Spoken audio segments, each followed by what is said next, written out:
कभी कभी parents unknowingly अपने बच्चे की आइडेंटिटी छीन लेते हैं। हर एक बच्चा यूनिक पैदा होता है और उसके पास जो कि यूनिवर्स और गॉड ने दिए हुए स्किल्स, हैबिट्स और टैलेंट हो सकते हैं, जिसको उसको परस्यू करके उनको फाइंड करना होता है कि उसके लिए कौन सा पाथ चुना है, उसके लिए कौन सा पाथ अच्छा हो सकता है।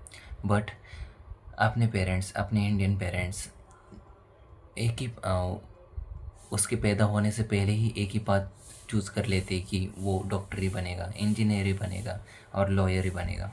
हर एक ह्यूमन का डीएनए यूनिक होता है और उस डीएनए को अगर हम एक एग्जांपल लें, आपको एक जगह पर जहाँ पर प्लेस पर छोड़ा जाता है जिस पर एक माइल्ड वे में, मतलब एक कम वे में, कंट्रोल वे में रेडिएशन दिया जाता है, तो उस केस में आपको कंट्रोल वे में एक्सपोजर वो कम ही हो सकता है, वो कम भी हो तभी भी आपका डीएनए चेंज होने लगता है।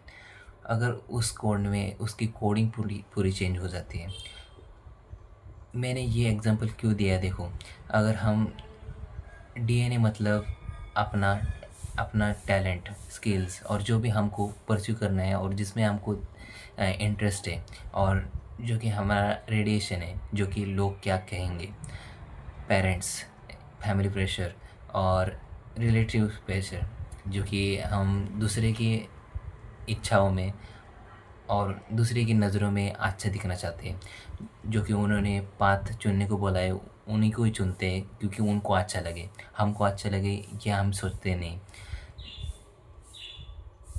तो तब जाकर हमारा जो भी है टैलेंट, स्किल्स है, वो हमारे हमारे में से गायब होने लगती है।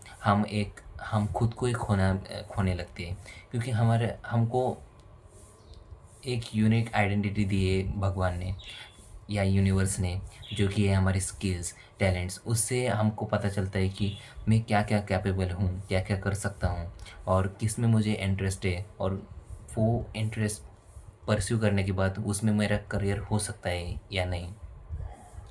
बट जब पेरेंट्स हमारे ऊपर ऐसे फोर्स करते हैं, वो इंटरेस्ट को हमको परस्यू करने के लिए टाइम नहीं मिलता। हम सिर्फ एक रैट रेस में, जहाँ पर हर लोग भागते हैं, ज़्यादातर डोमिनेट फील्ड करते हैं, जहाँ पर ज़्यादातर लोग पेरेंट्स उनको उनके बच्चे के लिए नीट जेई और एमपीएससी यूपीएससी ये एग्ज़ाम देने के लिए बोलते हैं।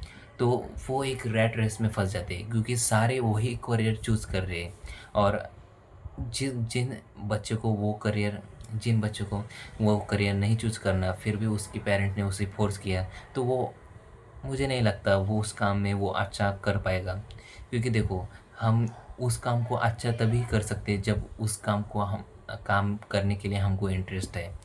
अगर हम डॉक्टर का एग्ज़ाम्पल लें, अगर उसका पेशेंट एक केस माना जाए तो उस केस को वो अच्छी तरीके से सॉल्व करेगा कि जब उस अच्छे तरीके से सॉल्व करेगा जब उसका उसमें उस काम में इंटरेस्ट होगा।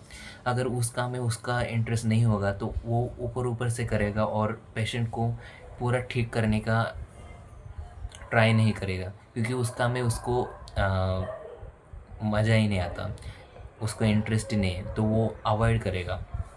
जितना हो सके उतना अवॉइड करेगा और टाइम पास में उस पेशेंट को आधा-अधूरा छोड़ के चला जाएगा। बट ऐसे ही हमको करियर्स में, जो कि फील्ड में, ऐसे बंदे नहीं भेजने। पेरेंट्स, आपसे बस इतनी रिक्वेस्ट है कि अपने सन एंड डॉटर के लिए थोड़ा बहुत टाइम दीजिए, उनको थोड़ा बहुत टाइम दीजिए।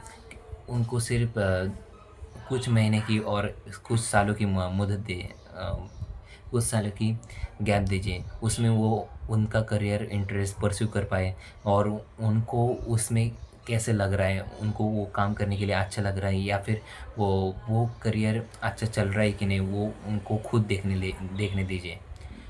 आप उनको सुपरवाइज़ भी कर सकते हैं। अगर वो कौन-सा काम करना चाहते हैं, उनको पूरी जानकारी निकालिए और वो काम अच्छा है कि नहीं उनके लिए, वो उनको परस्यू करने दीजिए, और अगर वो फेल भी हुए तब वो कुछ तो सीख के जाएँगे।